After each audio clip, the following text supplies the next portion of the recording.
Hey, good morning, everybody. And today I'm doing another short film analysis. And this one was the winner of the Oscar for the year 2015 or 2014. It was the 2015 Oscars celebrates the 2014 movies. I keep getting that wrong. The winner from the year 2014, The Phone Call. And this film is about a phone call, as you can guess. It's 20 minutes long, and it stars, what is her name? Sally. I gotta look on the Wikipedia page. Sally Hawkins, who's like in other movies, whereas most of these films just have people who have never been in anything ever. And a lot of the time, they still manage to pull out these Oscar performances. That's besides the point. So in this film, Sally Hawkins, she plays a character, and this character works at a hotline call center, and we see what she does on a day-to-day operation, you could say. Maybe not every day. Like, it definitely is presented as a big deal, but she's on the phone with this guy, and this guy is crying. He is obviously going through a lot, and it's 7 in the morning. She's just kind of doing her usual stick, like, "Oh, life is hard, oh, da, da, da. Like, how can I help, etc." And this guy, he's saying, "Oh, I've already done it. It's done." So she's like, "Is this guy a murderer?" She assumes, at least that's what I was thinking. He's like, "It's already done," and he's saying, "My wife is dead. My wife is gone." And she's like really just trying to like break this guy's barrier slowly but surely. And she kind of does so. We see layers of this guy just kind of peel away throughout this conversation. And he's struggling to get through this conversation. You can hardly understand this guy. And she's trying to help him at the same time. But really, the beauty of this movie is two people who don't know each other kind of having this beautiful conversation within this awful, awful scenario. Spoilers, by the way, but the film ends. We, throughout the dialogue, learned that he took a bunch of fucking pills. He didn't kill his wife. She died of cancer. And basically, he's just been losing his mind and heart ever since then.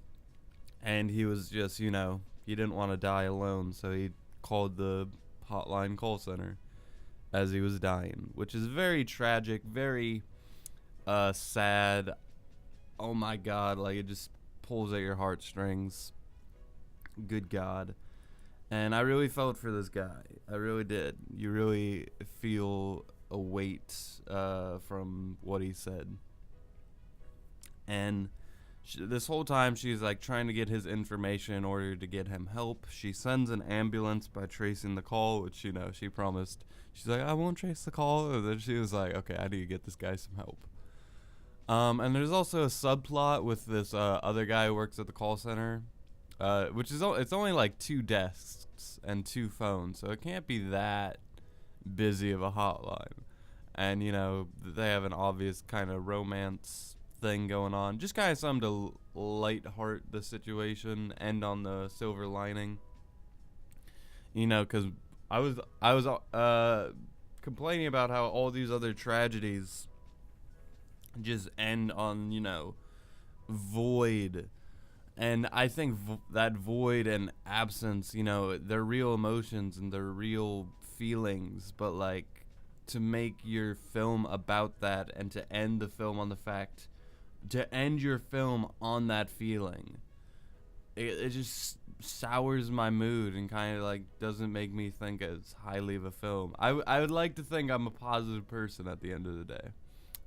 So this phone call ends, and we. Oh, by the way, this is a UK film, and yeah, that's the way it ends, and it leaves you with a little bit more than that, though. I think phones, when phones were introduced, it was like, because just a conversation can change your life. Just talking to the right person can give you opportunities, give you, whatever you need. Because really, other people affect your emotions infinitely. Some people just can't be in a crowded room because they know people are looking at them and there's too many brains and too many things going on. It's just too much for them. And so we really see like how conversations change people, and phones allow two people who've never met each other to have like this life changing event just by clicking some buttons on a phone. And obviously, phones aren't that amazing because 95% of the time you're just talking to the same people you already know. And the other 4% is fucking spam calls, business calls that you're not going to buy the thing either way. But it sucks that like we live in this world of people who are just doing their jobs and doing this, and this, and we don't have time for like what really matters at the end of the day, which is stuff like this guy and this woman having this conversation.